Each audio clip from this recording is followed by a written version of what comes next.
हिंद दोस्तों, आप सभी का गांव तक 3.0 में बहुत बहुत स्वागत है। तो फ्रेंड्स, कैसे हैं आप सभी? उम्मीद करता हूं आप सभी अच्छे होंगे।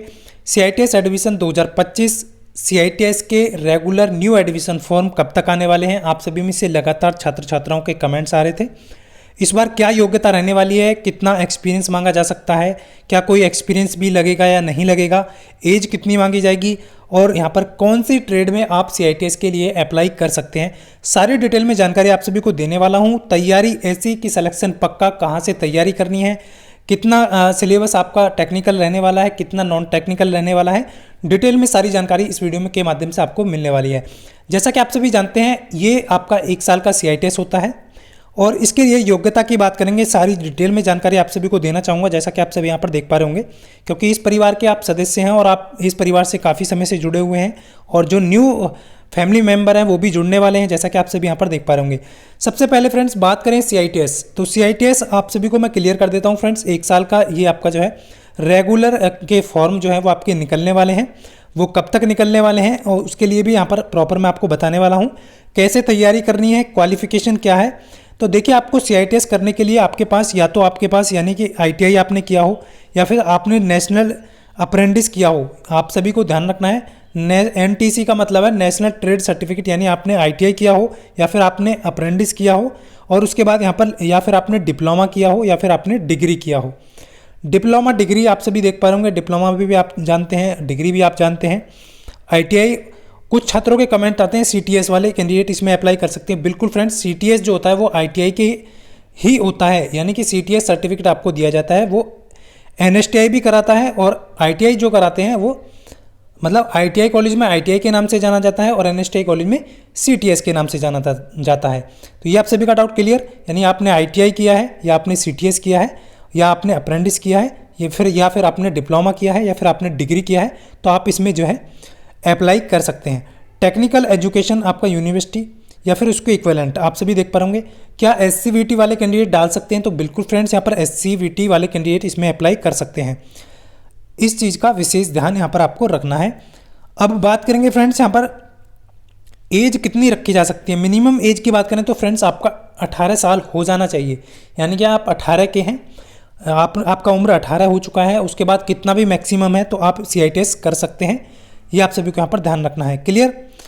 अब बात करेंगे फीस, एग्जामिनेशन फीस इसकी क्या रखी जाती है। तो जनरल में आपका जो है 500 रुपये रखी जाती है फ्रेंड्स।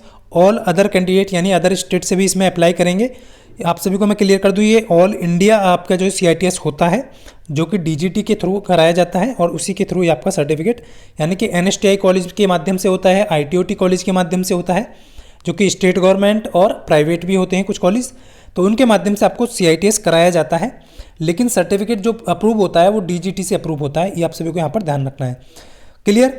उसके बाद यहाँ पर देख पा रहे होंगे आप सभी, एग्जामिनेशन फीस आपको जनरल वाला का 500 लगने वाला है और EWS SC ST फिजिकल और वोमेन कैंडिडेट का यहाँ पर आप देख पा रहे होंगे 300 रुपये यहाँ पर आपका फीस लगने वाला है। क्लियर। उसके बाद फ्रेंड्स यहाँ पर एग्जामिनेशन पैटर्न की बात करेंगे, क्योंकि बहुत सारे छात्रों के कमेंट्स आ रहे थे। देखिए, जो भी कैंडिडेट हैं पास आउट हो चुके हैं उन सभी को बताना चाहूँगा, जिन्होंने ITI पास कर रखा है या फिर डिग्री पास है वो या फिर डिप्लोमा पास कर चुके हैं और आगे वो टीचिंग लाइन में जाना चाह रहे हैं, तो फ्रेंड्स वही कैंडिडेट यहाँ पर अप्लाई करेंगे, क्योंकि आपका टाइम वेस्ट ना हो। मैं आप सभी को कहना चाहूँगा, यदि आपका टीचिंग में एक्सपीरियंस है, आप किसी ITI कॉलेज में पढ़ाना चाह रहे हैं या फिर किसी NSTI कॉलेज में पढ़ाना चाह रहे हैं या फिर ITOT कॉलेज में पढ़ाना चाह रहे हैं, तो इन सभी के लिए आपके पास जो है प्राइवेट ITI हो या फिर रेगुलर ITI हो, कोई भी हो, इन सभी में आप टीचिंग के लिए पढ़ाना चाह रहे हैं, तो फ्रेंड्स आपके पास CITS होना ज़रूरी है। तो इसीलिए आपको CITS की ये जानकारी होना चाहिए कि आप CTI कर क्यों रहे हैं। आपको टीचिंग में जाना है तो आप बिल्कुल करिए। तो यहाँ पर आप देख पा रहे होंगे, और या फिर अपना CTI करके आप जो है, जैसे मान लीजिए कुछ नॉन इंजीनियरिंग ट्रेड है जिसमें कॉस्मो है, अपना खुद का भी बिजनेस कर सकते हैं, तो उससे आपका DGT का वो आपको सर्टिफिकेट मिल जाएगा, उससे अभी आपका बेनिफिट हो जाएगा। क्लियर। लेकिन आप ज़्यादातर जो बच्चे मैंने देखे हैं वो टीचिंग के लिए ही ज़्यादातर कैंडिडेट करते हैं, क्योंकि बहुत सारी आप सभी देख पा होंगे। तो यहाँ पर आप देख पा होंगे, क्लियरली बात कर लेते हैं। अब सब्जेक्ट की थोड़ा सा यहाँ पर डिस्कस करेंगे कि क्या क्या पैटर्न रहने वाला है एग्ज़ाम का और कितना कहाँ से क्वेश्चन आते हैं, कहाँ से आप क्वालिफाई कर पाएंगे, अच्छा स्कोर गेन कर पाएंगे। तो यहाँ पर 75% बात करेंगे फ्रेंड्स, जो आपका जो है ऑब्जेक्टिव टाइप क्वेश्चन, जैसा कि आपको पता है 100 क्वेश्चन आने वाला है और यहाँ पर आपका जो कि आपका CTS सिलेबस से ही रहता है रिलेटिव, जो अपना अपने आप जिस ट्रेड से अप्लाई कर रहे हैं, यानी कि जिस ट्रेड में अप्लाई कर रहे हैं उसी ट्रेड से संबंधित आपको क्वेश्चन मिलने वाले हैं, और इस चीज़ का यहाँ पर ध्यान रखेंगे। और 25% आपका ऑब्जेक्टिव क्वेश्चन जो कि आपका नॉन टेक्निकल रहता है, जिसमें आपका मैथ रीजनिंग के क्वेश्चन आपको मिलते हैं। क्लियर? तो मैथ और रीजनिंग नॉन टेक्निकल। देखिए नॉन टेक्निकल की बात करें तो जैसा कि आप सभी ने पिछले साल भी बहुत सारे बच्चों ने आपने देखा होगा कि जो भी मैंने आपको बोला था कि आपको 25 के 25 प्रश्न फंसा के दिखाऊंगा मैं, तो आपको बहुत सारे कैंडिडेट ने 25 में से 25 या 25 में से 24 स्कोर किया है, गेन किया है, और बहुत अच्छा स्कोर उनका रहा है। तो नॉन टेक्निकल में 25 से 25 आपको मैं वादा करता हूं कि आपको दिलवा सकता हूं। आपको सिर्फ बैच ज्वाइन करना होगा। जो PDF और वीडियो मैं आपको प्रोवाइड करूंगा उनको आपको बिल्कुल तरीके से रट देना है। बहुत अच्छे तरीके से आप 25 में से 25 प्रश्न नॉन टेक्निकल के कर जाएंगे, जिन भी कैंडिडेट का कमज़ोर है। और टेक्निकल में कैसे करना है वो भी आपको मैं बता देता हूँ। देखिए ये तो हो गया आपका। उसके बाद फ्रेंड्स यहाँ पर देखिए सबसे पहले है कि आपका CITS का एडमिशन कब तक आने वाला है। तो उसके लिए बैच आप में से कुछ छात्र छात्राओं के लगातार कमेंट्स आ रहे थे कि यूट्यूब पे बहुत सारी वीडियो डाली जा रही हैं और कमेंट मतलब कि बैच स्टार्ट हो चुके हैं, सर आप भी कुछ करिए हमारे लिए। तो जैसा कि आप सभी जानते हैं, आप यूट्यूब पे जाकर के देख सकते हैं पिछले साल के बच्चों का स्कोर भी आप देख सकते हैं, जिन्होंने मुझसे बैच परचेज किया है। देखिए मैं अपनी मुख से कुछ भी नहीं कहने वाला हूँ, लेकिन आप उन बच्चों से पूछ सकते हैं, वो CITS प्रेजेंट में कर रहे हैं। तो नॉन टेक्निकल बैच 100% फंसने वाले प्रश्न मैं आपको प्रोवाइड करता हूँ। इस तरीके से आप सभी को ध्यान रखना है। और ट्रेड PDF नोट्स भी मैं आपको बैच के साथ साथ प्रोवाइड करता हूँ, यानी कि आपको ट्रेड में कहाँ से प्रश्न पढ़ना है, कहाँ से क्वेश्चन जो है आपके एग्जाम में, एंट्रेंस एग्जाम मैं आपको क्लियर कर देता हूँ। इसके लिए आपको CITS का फॉर्म फिल करना होगा, और CITS का फॉर्म जैसे आप फिल करेंगे तो उसके कुछ दिन बाद आपको जो है ऑल इंडिया एंट्रेंस एग्जाम होगा। तो वो यदि आप क्लियर कर पा रहे हैं, उसमें अच्छा स्कोर इंक्रीज कर पा रहे हैं, यानी कि आपका अच्छा बेहतर स्कोर आप कर पा रहे हैं, तो उसके बाद जो है काउंसलिंग होती है, और काउंसलिंग के माध्यम से आपका एडमिशन कराया जाता है। क्लियर? तो अभी जो है आपका देखिए बैच कब से स्टार्ट होने वाला है, तो मैं आप सभी को क्लियर कर दूं, 15 अप्रैल से शुरू होने वाला है बैच, और अभी से इसके आवेदन जो है शुरू हो चुके हैं। तो आपको सिर्फ क्या करना है, अभी जो मैं आप सभी को पहले ही बता देता हूँ, क्योंकि बहुत सारे संख्या में बहुत सारे स्टूडेंट जो है परचेज करते हैं, तो 10% की छूट मैं उन सभी पहले 200 स्टूडेंट्स को देना चाहूँगा जो पहले परचेज करेंगे। देखिए होता क्या है कि पहले स्टार्टिंग में जब भी मैं बैच शुरू करता हूँ तो आपको पहले छूट दी जाती है, बाकी फिर बाद में 200 जैसे कैंडिडेट हो जाएंगे तो उनको उसी बेस पे आपको जो है छूट नहीं मिल पाएगी। तो ये आप सभी को ध्यान रखना है। तो 15 अप्रैल से आपका बैच शुरू हो जाएगा, जो कि आपका आने वाले रेगुलर जो CITS के एडमिशन होने वाले हैं उसका एंट्रेंस एग्जाम होगा, उसकी तैयारी बहुत अच्छे तरीके से कराई जाएगी। अब डाउट है, बहुत सारे छात्रों का डाउट ये है कि आपको कैसे ज्वाइन करना है, उसका भी मैं बताने वाला हूँ वीडियो में। लेकिन उससे पहले आपको मैं ये बताना चाहूँगा कि आप किन किन ट्रेड में अप्लाई कर सकते हैं।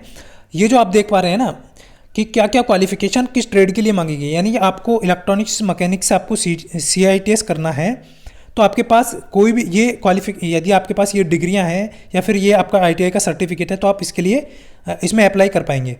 इस तरीके से सभी ट्रेड के लिए है। यहाँ पर मान लीजिए आपके पास ये क्वालिफिकेशन है और फिर आप फैशन डिजाइनिंग के लिए CITS कर पाएंगे, यानी कि इस ट्रेड से आप जो है CITS कर सकते हैं। तो ये जो है PDF मैं आप सभी को कहाँ दे दूंगा, टेलीग्राम का वीडियो के डिस्क्रिप्शन में लिंक दिया है, वहाँ से ज्वाइन करके इसको आप देख लीजिएगा। आपने किसी भी ट्रेड से B.Tech किया है या फिर डिग्री किया है या फिर आपने जो है डिप्लोमा किया है या फिर ITI किया है, तो आप किस ट्रेड के लिए इच्छुक हैं, और ये देखने के पश्चात ही आपको फॉर्म फिल करना है। क्योंकि बहुत सारे कैंडिडेट ने पिछले साल भी गलती किया था, डालना उनको CSA में था, CHNM में उन्होंने फॉर्म को फिल कर दिया, फिर उनको बहुत पछतावा हुआ, 1 साल उनका बर्बाद हो गया। इसलिए मैं फ्रेंड्स चाहूँगा कि आपकी तरफ से कोई भी ऐसी गलती ना हो इस बार कि आपको पछताना पड़े या फिर आपका 1 साल बर्बाद हो। तो ये आप सभी को ध्यानपूर्वक देखना है। अब बैच को ज्वाइन करने के लिए बहुत सारे कैंडिडेट के जैसे कमेंट आ रहे थे, और कुछ कैंडिडेट ने लगातार बोला हुआ है कि सर एक बार वीडियो बना दीजिएगा। तो मैंने वीडियो इसीलिए बनाया है कि यदि आपको not all India entrance exam जो कि CITS में एडमिशन होगा और उसमें बेहतर स्कोर करने के लिए आप हमारे, जैसा कि आप सभी देख पाएंगे, नॉन टेक्निकल बैच और विद ट्रेड PDF वो नोट्स आपको अवेलेबल कराए जाएंगे, PDF जो ट्रेड से हैं, और टेक्निकल बैच के आपको वीडियो और PDF दोनों अवेलेबल कराए जाएंगे। यानी कि आपकी तैयारी को बेहतर करा दिया जाएगा और आपको बहुत अच्छा स्कोर आप खुद गेन कर पाएंगे। और प्राप्त करने के लिए आप क्या कर सकते हैं, दिए गए नंबर पे आप इस तरीके का ऑल AICET करके 2025 लिख करके सेंड करेंगे। केवल यही लिखना है, आपको ध्यान रखना है, ये मैसेज आपको टाइप करके WhatsApp मैसेज सेंड कर देना है। ध्यान रखना है फ्रेंड्स आप सभी को। क्लियर? अब ये हो गया आपका बैच परचेज को लेकर के। तो आप सभी का जो है जो पहले 200 कैंडिडेट होंगे उनका मैं बता चुका हूँ कि उनको 10% की छूट है। बाकी आप सभी इस तरीके से अपनी क्वालिफिकेशंस जरूर चेक कर लेना। बैच परचेज करने से पहले या फिर आपको CITS फॉर्म फिल करने से पहले आपको अपनी क्वालिफिकेशन चेक करना है कि आप किस ट्रेड में इच्छुक हैं, किस ट्रेड से आप CITS करना चाहते हैं, क्योंकि बहुत इंपॉर्टेंट हो जाता है फ्रेंड्स ये, क्योंकि बाद में आप सभी पछताते हैं फिर। जैसे कि मान लीजिए CSA है, CSA में आपके पास क्या क्या क्वालिफिकेशन होना चाहिए, जैसे कि मैं आपको क्लियर कर दूं तो इसमें डिग्री आपका कंप्यूटर साइंस वाले डाल सकते हैं, कंप्यूटर एप्लीकेशन वाले डाल सकते हैं, इन्फॉर्मेशन टेक्नोलॉजी वाले डाल सकते हैं, तो ये हो गया। ग्रेजुएट कंप्यूटर साइंस से डाल सकते हैं, एप्लीकेशन दे IT आप देख पा रहे होंगे UGC से, और NILET आपका B जो है या उसके इक्विवेलेंट आपने कोई भी सर्टिफिकेट ले रखा है तो वो भी यहाँ पर डाल सकते हैं। और यहाँ पर आप देख पा रहे होंगे इस तरीके से जो आपको ध्यान रखना है, NILET का A लेवल भी आपको यहाँ पर डाल सकते हैं। डिप्लोमा में कौन सा था, कंप्यूटर साइंस हो गया, इन्फॉर्मेशन टेक्नोलॉजी हो गया, और आपका हाई स्कूल होना चाहिए, तो इसमें आप डाल सकते हैं। एडवांस डिप्लोमा वाले भी डाल सकते हैं, DGT से यदि किसी ने एडवांस डिप्लोमा किया है तो वो भी कैंडिडेट यहाँ पर डाल सकते हैं। और उसके बाद ITI में तो आप सभी को देख पा रहे होंगे 10th और 1 साल का आपका क्या होता है, कोपा से आपने कोपा से क्या किया है, ITI मतलब ITI किया हुआ है या फिर CTS किया हुआ है, तो आप इसमें आप अपना जो है फॉर्म डाल सकते हैं। अभी एक्सपीरियंस अनुभव की कोई आवश्यकता नहीं है। जैसा कि पिछले साल भी आपको पता है कि स्टार्टिंग में एक्सपीरियंस मांगा गया था, बट बाद में बहुत सारे कैंडिडेट ने, जैसा कि आप सभी जानते हैं हमारे परिवार के ही सदस्य थे और मैंने खुद मेल करवाया था, तो बच्चों ने जैसे ही हेड ऑफिस को मेल किया तो उनकी आवाज़ को सुना गया और फिर जो है एक्सपीरियंस हटा दिया गया। तो ये आप सभी को यहाँ पर ध्यान रखना है। यूनिटी के साथ आप आगे बढ़ोगे तो आपको सफलता जरूर मिलेगी। बाकी कॉस्मो के भी आप देख सकते हैं, तो ये सारी जो है PDF मैं आप सभी को टेलीग्राम ग्रुप में दे दूंगा, तो आप उसमें जाकर के अपनी क्वालिफिकेशन चेक कर लेना है। तो ये सारी इन्फॉर्मेशन थी। CITS के रेगुलर फॉर्म आपके कब तक आने वाले हैं मैं क्लियर कर देता हूँ। मई लास्ट में आपका फॉर्म आ जाएगा। उससे पहले पहले आप जितना पढ़ सकते हैं पढ़िए, खूब पढ़िए। मई के बाद भी आपको टाइम मिलेगा, जून में आपका एग्ज़ाम कंडक्ट कराया जाएगा। तो ये आप सभी को यहाँ पर ध्यान रखना है। तो बाकी आप सभी इस परिवार में पहले नए सदस्य हैं तो इसको आप ज्वाइन कर सकते हैं, यानी चैनल को सब्सक्राइब कर सकते हैं। वैसे मैं ज़्यादा हर वीडियो में नहीं बोलता हूँ, इस वीडियो में इसलिए बोल दिया है कि आप यदि नए सदस्य हैं तो इस परिवार को जरूर सब्सक्राइब करें। बाकी फ्रेंड्स मिलता हूँ नेक्स्ट वीडियो में। कोई भी डाउट है तो कमेंट करके बता सकते हैं। तब तक के लिए सभी को जय हिंद, वंदे मातरम।